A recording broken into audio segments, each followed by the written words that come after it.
Yeah.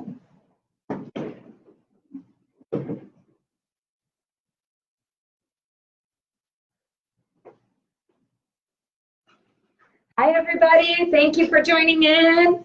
We're just getting started here, so we'll give everybody a couple seconds to log in.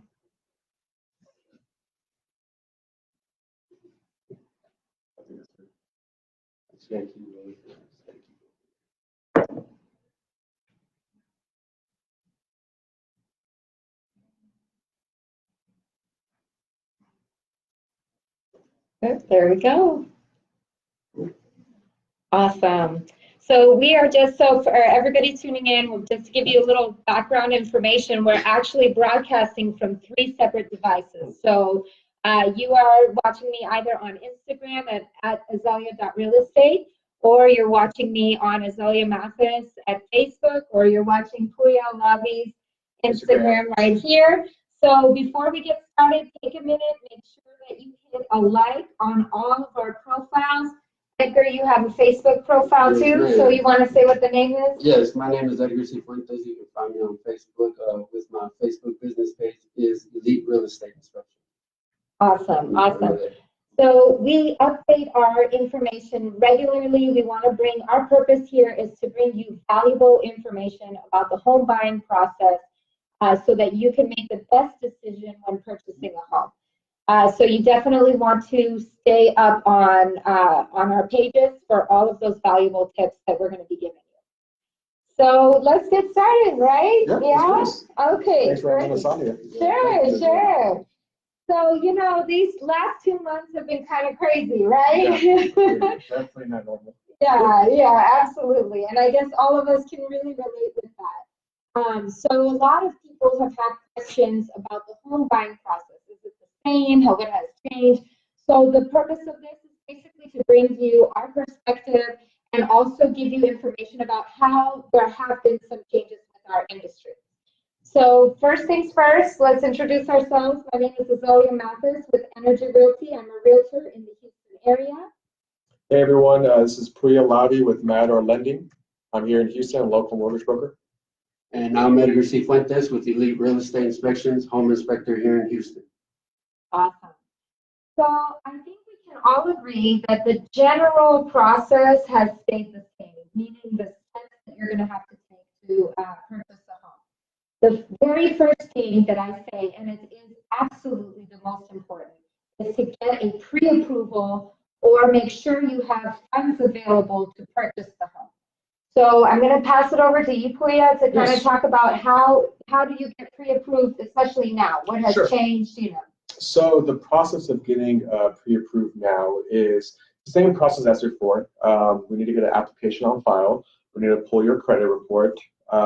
Now, the only thing that has changed with the credit is the requirements have gone a little more stricter. Before, you were able to go as low as 580 credit score with some banks, 620 credit score with almost all banks. But now they've tightened up. Right when COVID-19 had hit, almost all banks shot up and went up to like 680 minimum. Mm-hmm. So it's really hard for a lot of borrowers to get approved about 2 months ago. But slowly, with everything, you know, kind of, I want to say, you know, looking like a good outcome coming, you know, the economy's looking better. It wasn't as bad as I guess people thought it would be. Banks have loosened up a little bit, and now most of them are still doing 620. There's a few that will go as low as 640, but there's no more like 500s anymore. They want that 620 or higher credit score if you're doing an FHA loan. If you're doing a conventional loan, before it was 640, but most of them want a 680 now. So that's really the main thing is the credit score. Down payment wise, majority of the banks that I work with are still doing the low 3% down payment, 5% down payment. So we still have those. I don't know if any of the viewers here have seen like Chase, Wells Fargo, a lot of these big banks went up to 20%, 700 credit scores. So that's hurting a lot of people to get it pre-approved. And I was watching a video, it was last week or 2 weeks ago, one of the presidents of Housing Wire, some real estate news company, and she was saying that in 2019, 52% of first-time home buyers had less than a 680 credit score and put the minimum down payment. So imagine that half the market being wiped out, Oh, in the wow. last 2 Yeah, months. that's right. That's right. It's crazy to think about, not just in my industry, but real estate, people selling homes, everything, right? Just the whole market flow. But luckily, banks have loosened up. 3%, 5% is okay. The low down payment, the debt to income ratio is getting a little tighter. It's just on a case by case basis, but it's not as bad as it was 2 months ago. It's getting back to normal. Good. But yeah, the process is just applying online, sending us your documents. Right. 2 years of employment. Mhm. You need to have the credit score requirements. You need to have the minimum down payment required, 3 to 5% down payment. And that's pretty much it. That's it. Yeah, we'll review it and see what you're approved for. So Pouya, you brought up like the big banks like Chase, Wells Fargo. What is the difference between Matador Lending and those banks? Like Sure. if I go to Chase or if I go to you? Yeah, so those banks, they lend off their own money whenever they have all their accounts. So they're a little tighter. So if they have, certain clients or portfolios where they could make more money off of it, then the risk is less. That's why they kind of tightened up to allocate the funds that way. With us, I work with almost 30 different banks through a broker channel. And so I shop your loan. I try to see what's the best rate possible. There's so many different banks out there like Quicken Loans, UWM, all these big name banks that I work with. And they offer a little better rate because they don't have the big brick and mortar banks you see on every corner, right? So someone's going to pay for the rent. Someone's going to pay for the electricity. So if you just walk in, so if you just walk in, you'll get someone to talk to you, obviously. But whenever you go through the broker channel, if everything's online, you get a little better rate, and you have someone negotiating for you. It's like having someone go look at a house and want to buy a house, but they don't have a realtor. Negotiating and telling them what to look for and what they should go. Especially as a first-time home buyer, right? Awesome. So we shop your loan around and try to get the best rate possible for you, lower fees, and there's no payment for me or fee to me. So it's not like you have to pay me extra or anything like that. It's just whatever the bank charges their normal underwriting. Got it. So you're like the connection. Yeah, I'm like between the lender and the bank, right? Yep. Right. And I know what these banks are looking for, and the good thing is I can fight for you too. So I have some clients where, sometimes the bank underwriter will say, oh, well, I disagree on this or this or that. And then I show up the guidelines and say, no, actually, you're incorrect. It is this or that. And, you have a voice for you, helping you get approved. Okay, awesome. So after the pre-approval process is basically when you would want to start shopping for homes. And so typically, you go on HAR.com, on Zillow, Redfin, and you search, you put in your pre-approval amount, and you kind of look for all the different houses that in the area that you're interested in.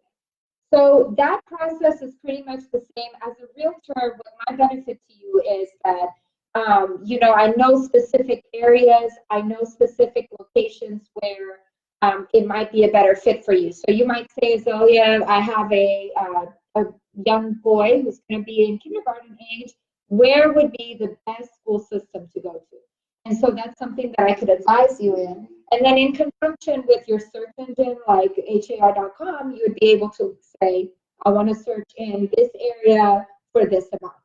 And so our changes in the industry to showing what we've been doing to help with COVID-19 is, of course, if a property is occupied, we're utilizing masks, we're utilizing gloves, we're sanitizing door handles and all of those things, commonly touched items, to make sure that everyone is safe.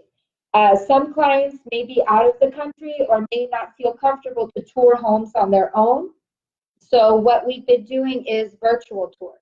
And so basically what I would use is any app like WhatsApp, FaceTime, what's another one, like Google Hangouts, Zoom, things like that, and basically walk you through the house. And what I like to do is just give them an idea. So I'll say, this room is large enough for a queen size bed and a dresser. So you kind of get an idea, because sometimes on video, y'all, it's a little bit hard, right? It's like weird to see. So definitely want to point those out.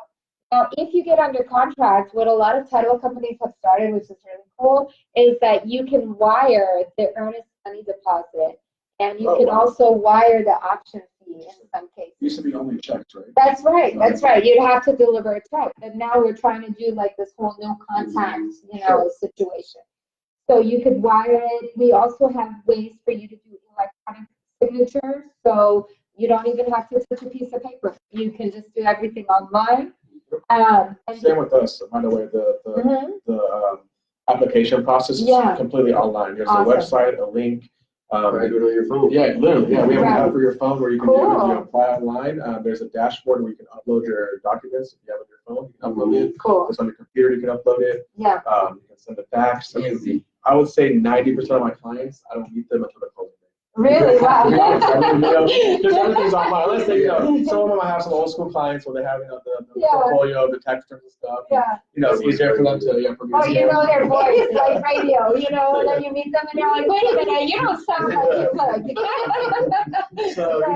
So 90% everything's online for us too. So it's cool to have this online.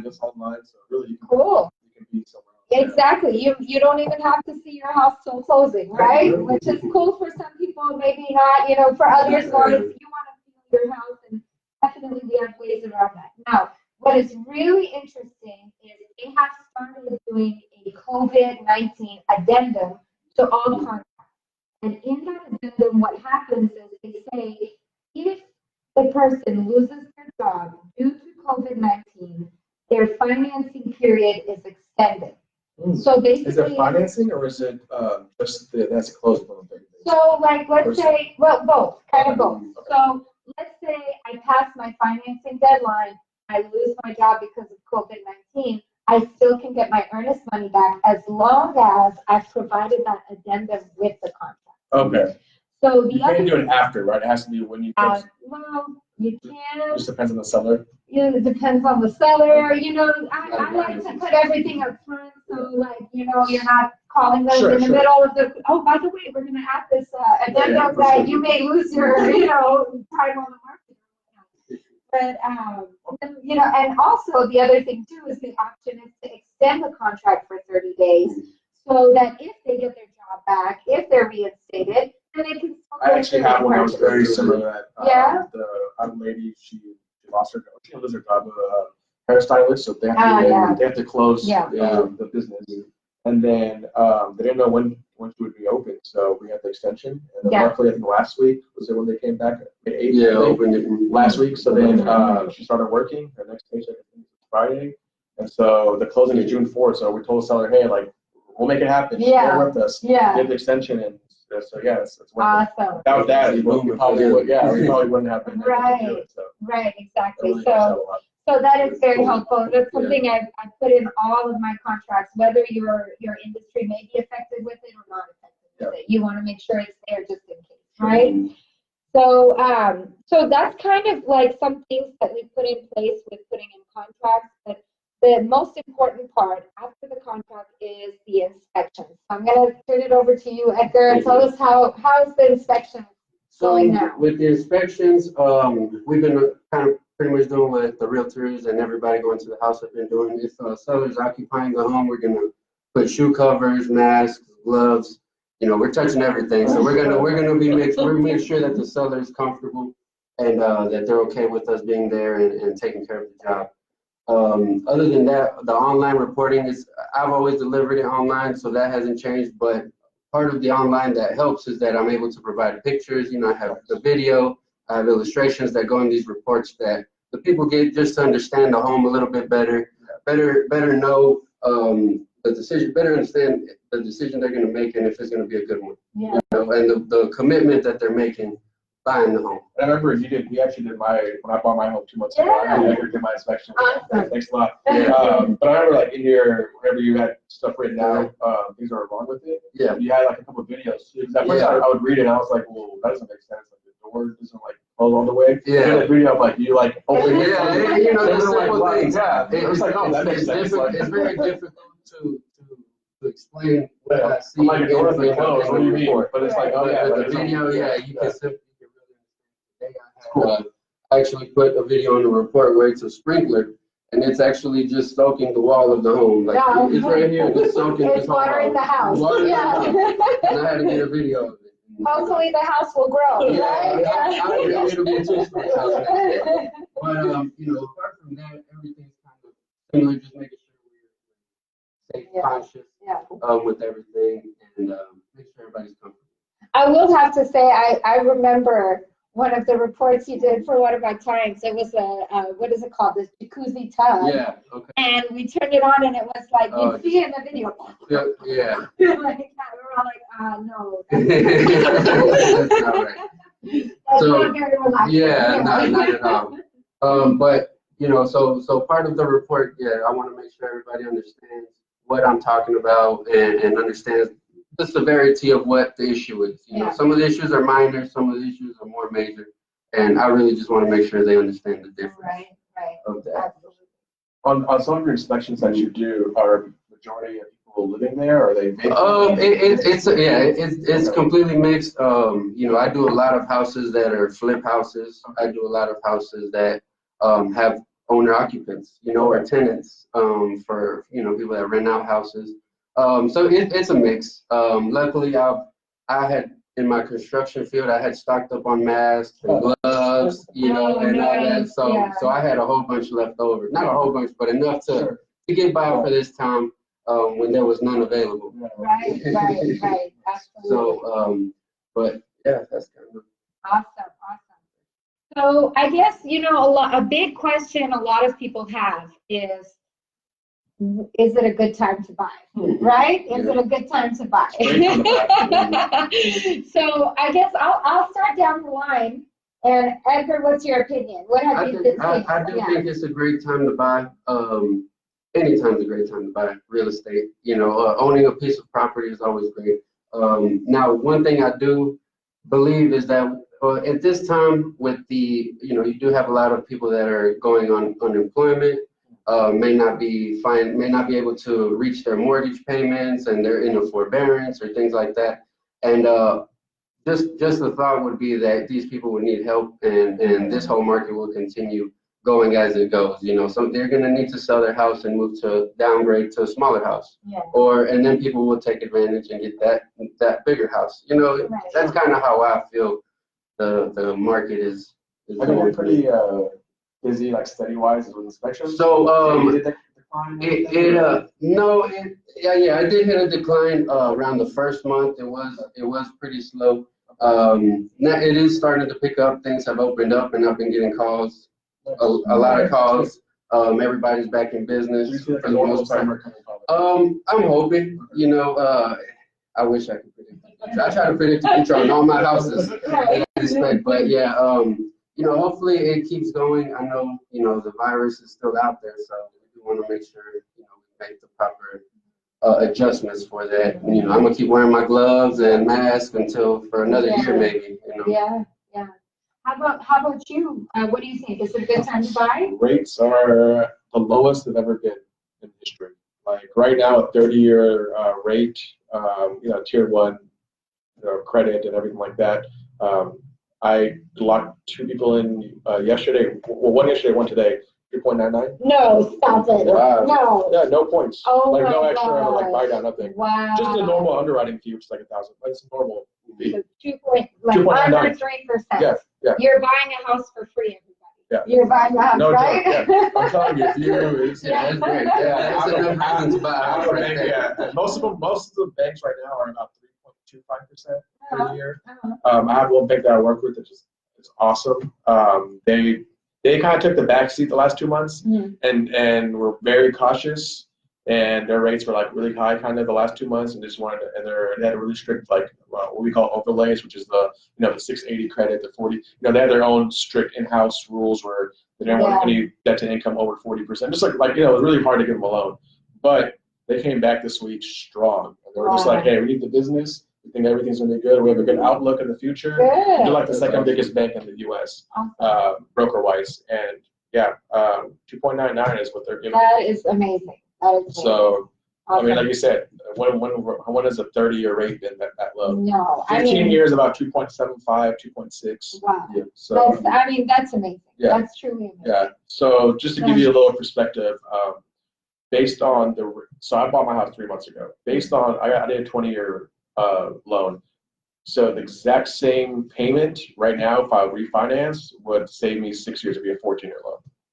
The exact payment. Wow.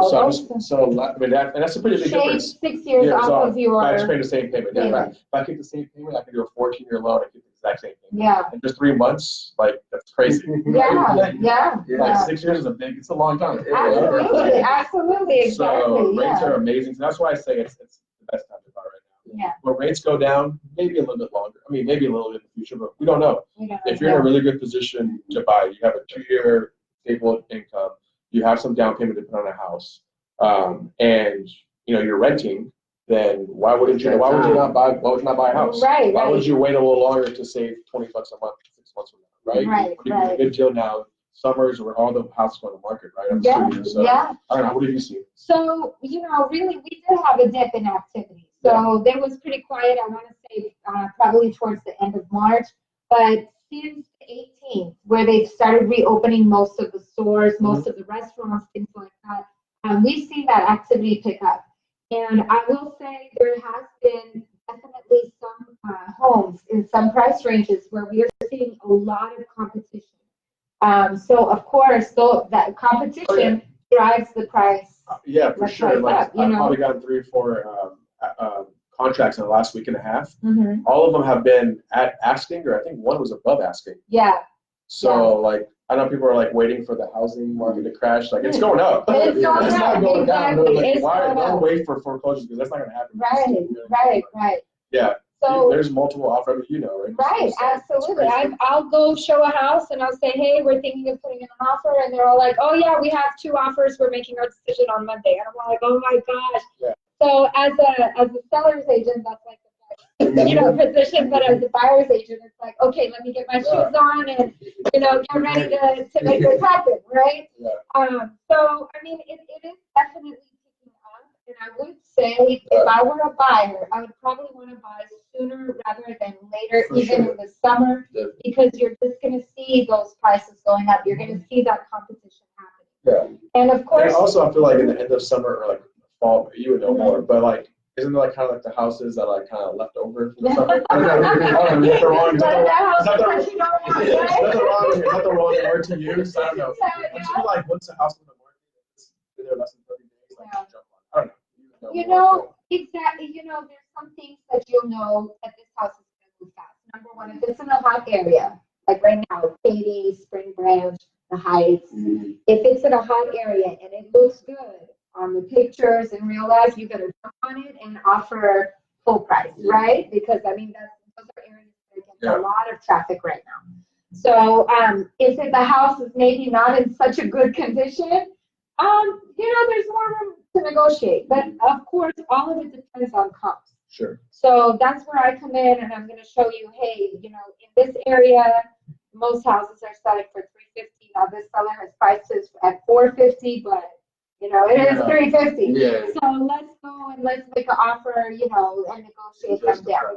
Exactly. What if your last couple of appraisals come in? Very good. I'm just kind of curious if appraisers are like thinking like the market's going to go down, so they're pricing it lower. I don't know. Well, I heard someone mention that, and I was like, I don't know, like it's going to appraise something. The only thing with appraisals that I've heard of is that some appraisers are not going out to homes, and they're doing it based on pictures or drive-by, or maybe other appraisers are getting that workload. Now those appraisers have doubled. But it's just taking longer. But in terms of the price, pretty good. I mean, if it's overpriced, it's going to be coming down lower, right? But exactly. I would say it's nothing that I have been shocked with or anything like that. Sure. Yeah, I know appraisers have been taking a while, back when COVID really hit, because no one wanted to go to the house. Yeah. And also, like the refinance boom was kind of hitting, so rates were still really low. So when you get a refinance, you got to do the appraiser also. Yeah. So the loan volume was there, but the appraisers weren't there. So it was taking like 3 weeks for someone to go out and get a report back, when it's usually like 4 or 5 days. Yeah. Maybe a week and a half max, like 7 or 8 days. Yeah. But I had 2 that took like 2.5 weeks. Oh my god. No one wanted to do the closing. We had to extend the close. I mean, the seller knew, obviously, but like we just have to extend by 2 weeks. I mean, that's been nice. I think most people have been understanding of this whole situation, which is great. They're willing to work with you and everything. So I would say I just want to echo kind of what you said earlier. if you are in a good position to buy, meaning that you have stable income, you have some money saved up, your credit is in a good place, I will say you need to take advantage of this time right now. If it's not the case, then even still, you could talk to a lender, talk to Pouya, and just kind of get a checkup of your finances. We got like a path to like, to get you where you have That's a success. That's a success. There you go. There you go. Yeah. So oh, I can't get the house right now, but maybe in 6 months, maybe a year, if I do X, Y, Z, bam, I'm ready next summer. I Let's think we go. actually sent a client yesterday or today where Yeah. she was like, hey, I don't think I'm ready to buy now, but maybe in 6 to 9 months, but I just want to see where I'm at. Right. And so I was like, okay, let's do it. Right. Get your application, let's get your documents, and today this is what you're approved at. And then if you're not happy with that, then this is what you need to do to get to that. And it's on you to make it happen. And yeah, exactly. Yeah. I mean, the finances, I know you guys will both agree. Like the finances is the first step. Yeah. No one's going to give you a house without money, right? Yeah. Fortunately, So you need money. It has to be the tax That's where he comes in. Tax return, sure. Yeah, now right? under the mattress. Yeah, it has to be the income on the return. That's right. That's why it's very Right, important right. to see that instead of just doing an application, because like all these big banks, like stop. I want to keep naming out in case someone's calling me. Yeah. But I get realtors calling me all the time saying, "Hey, I'm under contract. My guy got denied. Like, can you help it? Can you fix it?" I'm like, "What happened?" And then I see the application. They put a crazy salary, thinking it's like they're applying. It's like 100,000 each month, They're applying you to, know. and I'm hoping to get a credit card or something. Yeah. Just put whatever you want. Right. But it's Right. But then the tax, they really do make that much. Yeah. But their tax return, self-employed will, certain reasons why. But Yeah, we Expenses. understand. unfortunately, the bank only sees what's on paper. They don't know story between Azalia. They don't know how much you make or what your story is or what you do. They just see a piece of paper and they say, okay, this guy makes this much money. This guy has this much debt. Well, then you can only pay this much for a loan. You can't pay this much. So it's good to, and if there is certain things that we need to fix, at least we have time, maybe a year or 6 months to be like, hey, on your next tax return, let's do this. So that I get a lot of clients like that. Like, hey, I want to buy next year, but tell me what to do on my tax returns. What should I do next year? Yeah. I'm not like a CPA or anything like that, but I'll tell them, income-wise, this is what you need to show. So Right. it's up to you and your accountant to make that. Right. Yeah, So another thing too, I've had Free of charge. Free of charge. Oh my gosh, another thing I've had happen too, believe it or not, I've had a client come to me and say, oh, we're gonna put 50% cash to buy this home. And I'm like, oh, okay, great. So like, where do you have this cash? I have it in a briefcase under my mattress. So I was like, oh, okay. So we need to like actually talk to me about that. Like, can they come with a briefcase of cash and be like, here's my down payment? Like, Unfortunately, they can't. $100 unmarked bill. Yeah, There's something in the U.S. called money laundering. So that's pretty much what that is. Right? So the bank wants to know where that money comes from. Yeah. So your money, it is, they want to see your account. Now, if you have that much cash, I don't know how you can deposit it all at once, but the rule of thumb is the bank or the underwriter can't go past 60 days of when you submit the loan to them. So whatever money is in your account within say 60 days, that's your money, right? Okay. So let's say you have 50K cash. Yeah. Then you got to start depositing it little by little, and then from that last day of when you deposit it, you got to wait 60 days. Okay. So it has to be in there for 60 days. Unless obviously you have a way of showing where, maybe you sold a car and you just never deposited it. Right, yeah. Give me a bill of sale or something. Yeah. But if it's just cash sitting there with no. Say the most of it is untaxed. Yeah. Right. That's the most important. I think Right, I was saying, Like I said, make sure you you're do inspections and there was 20 inspections the last year on the cash. Some of them have receipts for them. Okay. So that's And fine. I think that was kind of like her similar situation. Was like, I think they sold their house and just never deposited. Yeah. And I have clients who bring money from overseas and stuff like that, so that's fine too. Yeah. Even if you want to wire from overseas, that's fine, as long as they just need a copy of the overseas bank account. Got it. There's certain ways around it. It just, unfortunately, you just can't deposit 50K into an account and say, hey, it's my money. That's right. clean money. Awesome. So I guess last question to wrap up. How much has the industry changed, in your opinions, in the last 2 months? I'll go ahead. it's gone virtual. I think everything's more virtual.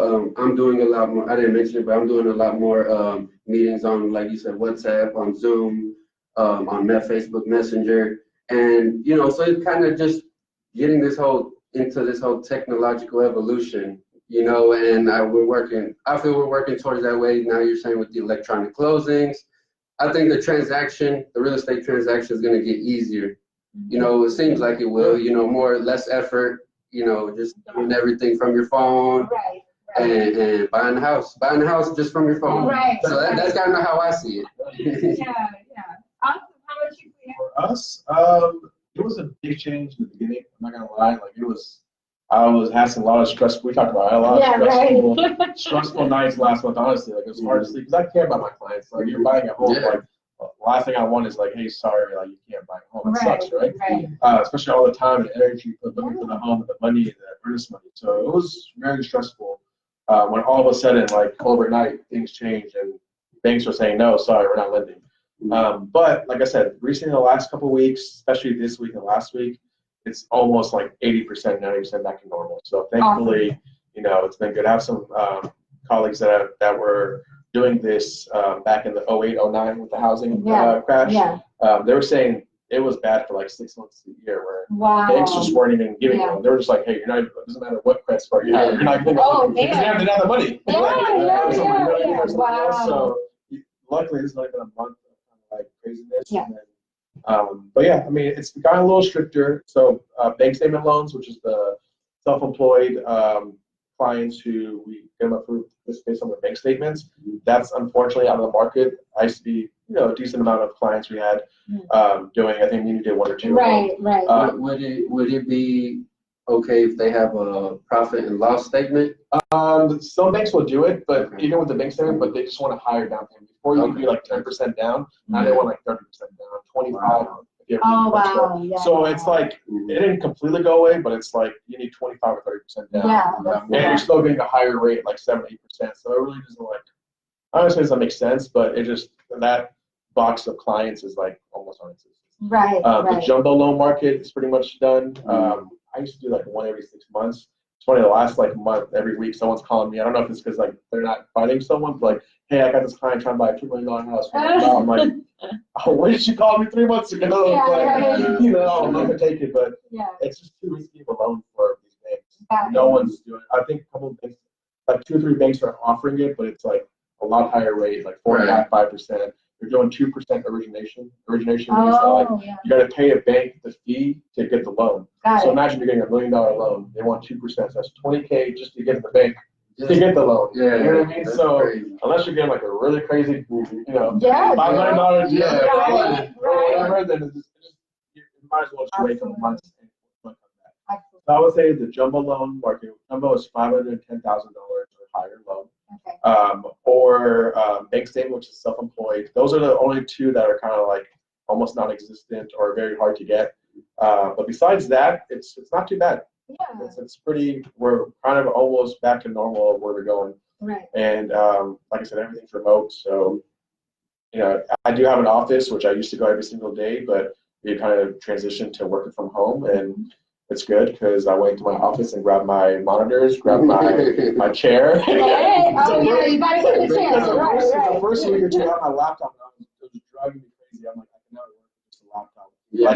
The files that I do. And you have the double monitor? Yeah. So I went and got that. I made myself a little office, so I'm comfortable now. So Awesome. I don't know if I'm going to go back, but I don't know. We'll see. If I didn't meet a client, obviously. It's not coming to my house, but but I mean, I think 30 to 40 hours a week, I'll probably work from home. Awesome. Well, I mean, as far as real estate, really, I think all of us expected everything to come to a halt, but surprisingly, it has been very steady. I think what may have happened is people were sitting at home for 2 months. And I know let me tell you, I had one client call me and say, Azalia, these kids, are driving me crazy. I wish we bought a house with a pool, right? So like, you nice, know, yeah. or some people are like, you know, we I wish I had a really, pool. yeah, you know, right, Seriously. right? Or like a lovely backyard space, you know, like with a, what is it, pergola, barbecue, all that stuff. Spend time gardening. Right, right. Or like a dedicated office space. Some people are like, we had a game room where we could send some people up there, you know, to do that. Or, you know, hey, we're homeschooling now, so we need an area in the kitchen that can be a place where I can be working on, you know, cooking, and the kids can do their stuff. So all that saying is, I really am very surprised at how resilient our market is. You know, we have coronavirus, but also we had been dealing with the oil prices going down too. And all those things considered, we have been moving at a steady pace, you know, steady pace. And that's why I tell, I have some clients who are pretty they're like, oh, what do you think? What do you think the foreclosures will happen? What do you think I'm get like these deals? I'm like, I don't know. I don't know. Houston is not going to be affected that way. I was like, look at the 08, 09 crash. Nothing happened to Houston. That's right. Every time the oil drops down, there's layoffs in Houston, but like, I feel like the real estate market doesn't get crazy where it's like that. Even Harvey, I feel like, you know, people are backpicking, you know, you know what, Houston is very based on oil, but luckily we have a lot of other industries that are invested in our city. Yeah, exactly. Like if you think we have one of the top medical centers in the whole country. Probably the top. So exactly. So we have other industries that are feeding in. So if one industry is not doing good. And restaurants and going, we have a lot of that. Exactly. People fly all over the country. That's right. That's right. So, yeah, you're right. So I mean, all that considered, I think we've done pretty good. So I'm gonna go to my phone, go a little closer and see if anyone has any questions that we didn't answer, but we've done like a whole lot. Oh, hey everybody. Oh, somebody said Matador Lending sounds like a better way to, sounds long better than directly to the banks. So that's good. Oh, hey. Yes. So that's good. That's good. Awesome. Awesome. So thank you so much for joining in. Now, y'all, we're doing a raffle for a $75 DoorDash gift card. So I know you want to do it because you guys are sitting at home and you're all like, where can I get my delicious dinner delivered to me, right? Do we get to be in a queue? No, I'm sorry, no. So what you need to do, I'm sorry, next time. So what you need to do is send me a direct message, or if you're watching on Facebook, send me a message through Facebook with this code word. Are you ready? Houston Strong. So DM me, Houston Strong, message me, Houston Strong right away so I can make sure to enter you into our raffle. So is it the first person or? It's a raffle. Okay. So we're going to collect, exactly, all the people that message me, we're going to choose a name. Okay. And Houston Strong. Houston Strong. Houston Strong. Because we are Houston Strong. That's right. That's right. I'd like to thank Pouya with Matador Lending, Edgar with Elite Real Estate Inspections. Thank you so much for joining me today. Thank you for having us and inviting us and putting us together. It was awesome. Sure. Yeah, And great. I hope it was helpful for everybody. And we will provide this on a feed on our individual Facebook pages, on our Instagram pages. So if you missed it, definitely you'll have the chance to get back on. So thanks again for tuning in. Any questions at all, you know who to call. I feel like all our information is going to be in the video too. Yeah, absolutely. I mean, we could go through and say our phone numbers. Okay. So my phone number is 713-304-5361. Mine is 832-577-5253. That's my cell, so you can call or text me anytime. And mine is 832-705-0190. Awesome. Thanks again for joining us. Take care. Bye. That was awesome. That's great. That's cool. Yeah. Yeah, it's a good little discussion. Yeah, yours went out.